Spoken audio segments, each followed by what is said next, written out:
Travis, I never shot a slingshot with Travis. We played a lot of sessions together. Yeah, we sure did. A lot of goofy sessions, a lot of funny ones. I got a Carl Perkins story too. We were back in the probably mid-'70s. There was a studio called Music Mill on Avon Avenue. Remember that studio? Yep.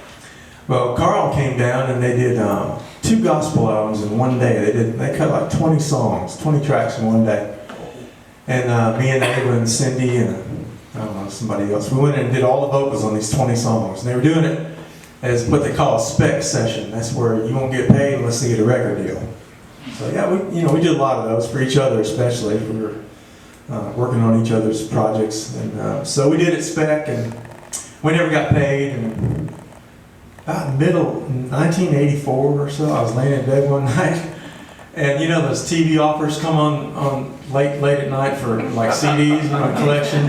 Carl Perkins, gospel greats, 20 gospel greats. That's the music business, ladies and gentlemen. It ain't nothing to it, but got worse. So well, chalk that one up. But Mac McAnally is a good friend of mine, and we've written a few songs together. And whenever Mac has a gospel idea, he'll call me, because I've written a few of those. And I was on vacation with my family, and he called and he said, "Man, I got an idea I want you to write with me. It's called You First." He said, "You know, the premise is kind of, you know, like when you're a kid, everything's about you. You're kind of selfish, and when you get older, you realize it's not about you, and there's somebody bigger, somebody more powerful than you."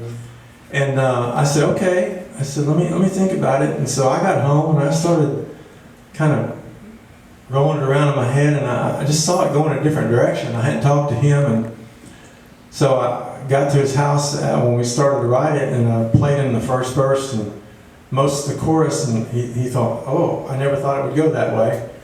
But then I had the whole idea for the second verse, and of course he just kind of spit it out when I told him the idea. But it's a story of 2 brothers, and it might make you cry. I don't want to apologize for that, but it just might.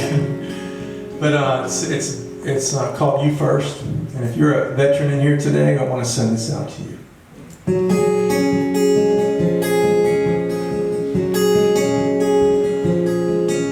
The river looked much wider than we'd ever seen before, even though we crossed 100 times or more.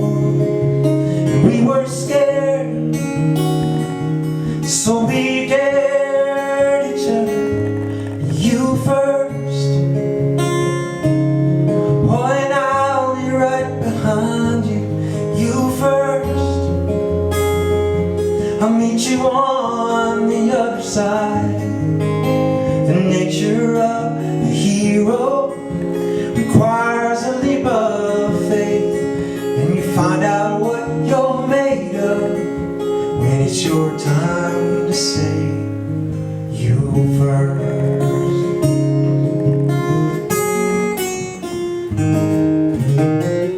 A chopper dropped the ladder in the middle of the war.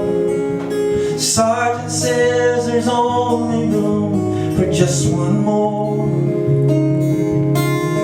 2 wounded brothers, and one says to the other, "You first."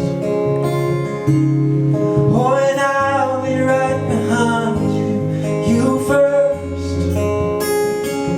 I'll meet you on the other side.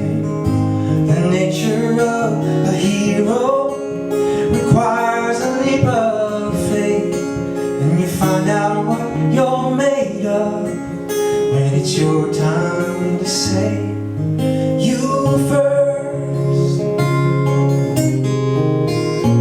Now I'm standing over you, all these years that we've been through. I wish it could be me. I never thought that it might be you first. Oh, but I'll be right behind you. You first. I'll meet you on that other side. You always were my